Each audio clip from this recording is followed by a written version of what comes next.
Hello guys, तो कैसे हैं आप सब। स्वागत करती हूँ मैं आप सबका आशा इन्फॉर्म यूनिवर्सिटी अपडेट में।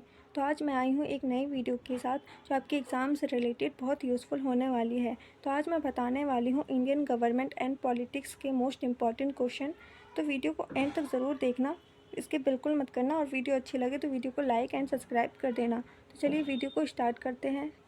तो हमारा फर्स्ट क्वेश्चन है, भारतीय राजनीतिक में धर्मनिरपेक्षता सिद्धांत की अवलोकनात्मक समीक्षा कीजिए। तो मैं आपको इसकी शॉर्ट स्टोरी बता देती हूँ कि मैं आपको इसमें लिखना कैसे है। तो आप उसी प्रकार से अपना आंसर बना के लिख सकते हैं। अब देखो, पहले हम जानेंगे धर्मनिरपेक्षता होता क्या है ना। इसका मतलब क्या है। धर्मनिरपेक्षता का मतलब होता है कि सरकार सभी धर्मों को एक समान मानेगी। भारत में संविधान में धर्मनिरपेक्षता को महत्वपूर्ण स्थान दिया गया है, लेकिन व्यवहार में कई बार चुनाव में धर्म के आधार पर वोट मांगे जाते हैं। कभी कभी धर्म के नाम पर भेदभाव भी होता है, जिससे धर्मनिरपेक्षता कमज़ोर हो जाती है। तो आप इसी तरीके से इस आंसर को लिख सकते हैं। अब चलिए नेक्स्ट क्वेश्चन देखते हैं कि हमारा नेक्स्ट क्वेश्चन क्या है। तो सेकंड क्वेश्चन है हमारा, भारतीय राजनीति पर जाति व्यवस्था के प्रभाव की विवेचना कीजिए। तो इसको मैं एक वैसे बता देती हूँ कि आपको शॉर्ट फॉर्म में कि इसमें लिखना क्या है। तो क्या होता है, जाति व्यवस्था भारत की राजनीति पर गहरा असर डालती है। अब क्या होता है इसमें, चुनाव में जाति आधारित वोट। अब इसका एक फर्स्ट पॉइंट आप लिख सकते हैं ऐसे, चुनाव में जाति आधारित वोट। अब इसका आंसर इसमें आप ऐसे लिख सकते हैं, नेता वोट पाने के लिए खास जातियों पर ध्यान देती है। सेकंड पॉइंट में आप ये लिख सकते हैं, राजनीतिक पार्टियां अपनी सूची में अलग अलग जातियों के लोगों को शामिल करते हैं ताकि वोट ज़्यादा मिले। तो इसमें क्या है, वो क्या करते हैं, जाति पे डिपेंड रहते हैं। जो जाति उच्च होती है या फिर उसी वही प्रभाव डालती है। ठीक है, इससे क्या होता है, उनको वोट ज़्यादा मिलता है इससे। अब नेक्स्ट क्वेश्चन देखते हैं। थर्ड क्वेश्चन हमारा, भारतीय संविधान की प्रमुख विशेषताओं का वितरण कीजिए। अब इसमें क्या करना है, इसकी विशेषताओं को भी बताना है। तो इसमें आप क्या लिख सकते हैं, भारतीय संविधान दुनिया में सबसे बड़ा लिखित संविधान होता है। अब इसकी विशेषताओं में आपको क्या लिखना है, संघीय व्यवस्था, ये आपका पहला पॉइंट है। ठीक है, संघीय व्यवस्था में आप लिख सकते हैं, केंद्र और राज्य में शक्ति का बंटवारा किया जाता है। दूसरा पॉइंट आप ऐसे लिख सकते हैं, मूल्य अधिकार, नागरिकों को स्वतंत्रता के अधिकार प्राप्त हो जाते हैं। धर्मनिरपेक्षता में आप ऐसे लिख सकते हैं, थर्ड पॉइंट है ये आपका, सभी धर्मों को बराबर से माना जाना चाहिए। ठीक है, अब आप ऐसे ही कुछ पॉइंट ऐसे बना के लिख सकते हैं। अब आगे देखते हैं। फोर्थ क्वेश्चन है हमारा, भारत में प्रधानमंत्री की भूमिका, शक्तियाँ एवं कार्य की विवेचना कीजिए। तो आपको इसमें क्या बताना है, भूमिका भी बतानी है, शक्तियाँ बतानी है एंड कार्य बताना है। तो चलो इसको मैं थोड़ा सा बता देती हूँ आपको। तो क्या है, प्रधानमंत्री भारत सरकार की मुखिया होते हैं। ठीक है, अब भूमिका में आप लिख सकते हैं कि क्या होते हैं, प्रधानमंत्री की भूमिका क्या होती है, इसमें मंत्री परिषद के नेता आते हैं। ठीक है, अब शक्तियों में आप ऐसे लिख सकते हैं, शक्तियों में जो प्रधानमंत्री होते हैं महत्वपूर्ण फैसले लेते हैं, राष्ट्रपति को सलाह भी देते हैं। अब इनके कार्यों के बारे में आप ऐसे लिख सकते हैं, सरकार चलाना होता है, जो प्रधानमंत्री होते हैं सरकार चलाते हैं और देश विदेश का प्रतिनिधित्व भी करते हैं। ठीक है, एंड नेक्स्ट क्वेश्चन देखते हैं। आप फिफ्थ क्वेश्चन है हमारा, भारतीय संसद का गठन और उसके विशेष अधिकारों का वर्णन कीजिए तथा संसद की बदलती हुई प्रकृति की विवेचना कीजिए। ठीक है, तो इसमें आपको मैं बता देती हूँ कि भारतीय संसद जो होते हैं ना, वो दो संसद होते हैं, दो भाग में बटे होते हैं। किसमें, एक लोकसभा में, एक राज्यसभा में। तो इसमें क्या होता है, पहला पॉइंट ऐसे लिख सकते हैं, गठन।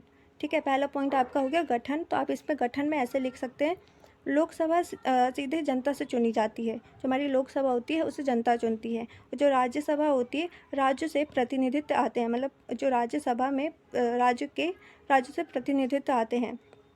आप दूसरे पॉइंट में ऐसे लिख सकते हैं, विशेषताएं। ठीक है, जो लोकसभा होती है कानून बनाती है और जो राज्यसभा होती है बजट पास करती है। अब आप तीसरा पॉइंट ऐसे लिख सकते हैं, बदलती प्रकृति। जो हमारा लोकसभा होता है, आज संसद में नए मुद्दे जैसे सामाजिक न्याय, इसमें क्या होता है, सामाजिक न्याय के ऊपर बात की जाती है। और जो हमारा राज्यसभा क्या करता है, महिला शक्तिकरण पर ज़्यादा ध्यान देता है, उसकी ज़्यादा चर्चा करता है। नेक्स्ट क्वेश्चन हमारा 7 क्वेश्चन है हमारा, लोकसभा के कार्य और शक्तियों की समीक्षा कीजिए। तो यहाँ पे क्या है, हम क्या लिख सकते हैं, लोकसभा के मुख्य कार्य में ये बता सकते हैं कि कानून बनाना, बजट पास करना, सरकार पर नियंत्रण रखना, या फिर महत्वपूर्ण मुद्दों पर बहस करना, ठीक है। इसमें ये बता सकते हैं हम। सॉरी, मैंने 6 क्वेश्चन एक्सप्लेन नहीं किया, मैं आपको बता देती हूँ। 6 क्वेश्चन हमारा, न्यायिक पुनरावलोकन क्या है? न्यायिक सक्रियता के संदर्भ में न्यायपालिका की भूमिका की विवेचना कीजिए। तो इसमें हम ये लिख सकते हैं, न्यायिक पुनरावलोकन यानी कोर्ट के पास अधिकार है कि वो सरकार के कानून की जांच कर सकें और वे मतलब संविधान भी देख सकते हैं कि संविधान के अकॉर्डिंग है या नहीं है। और न्यायपालिका का मुख्य काम क्या होता है कि नागरिकों के अधिकारों की रक्षा करना, कि नागरिकों का जो भी अधिकार होता है उनको मिल रहा है या नहीं। 8 क्वेश्चन हमारा, मौलिक अधिकारों तथा राज्य के नीति निर्देशक तत्व के माध्य तुलनात्मक अध्ययन की विवेचना कीजिए। तो इसमें क्या लिख सकते हैं आप? देखो, मौलिक अधिकार में तो ऐसे ही आप लिख सकते हैं कि देखो इसमें स्वतंत्रता प्राप्त होती है ना। नागरिकों के व्यक्तिगत अधिकार के ऊपर बात की जाती है कि जैसे उन्हें बोलने की स्वतंत्रता रहती है ना, वो कुछ भी कर सकते हैं, अपने मनपसंद से कोई भी काम कर सकते हैं, तो उनको इन सब चीज़ का अधिकार प्राप्त होता है, ठीक है। अब मैं बताती हूँ राज्य के नीति निर्देशक के बारे में।